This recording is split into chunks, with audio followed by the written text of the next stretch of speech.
Isang araw na day off, masarap matulog. Sakay natin Hyundai Accent. It's good for me. Hindi siya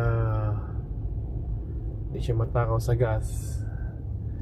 Madali lang i-maintenance, mura ang pyesa. Walang problema. Parang ano lang low budget lang siya. Magandang pang service kahit saan ka pumunta dito sa Riyadh, Saudi Arabia. Okay lang. Hindi siya hassle na mga spare parts, walang problema. Kahit anong bilhin mo, available sa lahat ng mga auto supply.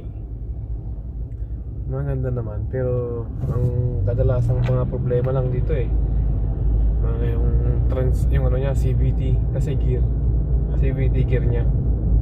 Pero wala namang problema yan yung takbong pogi lang ba, dahan-dahan lang, huwag yung binibirit mo.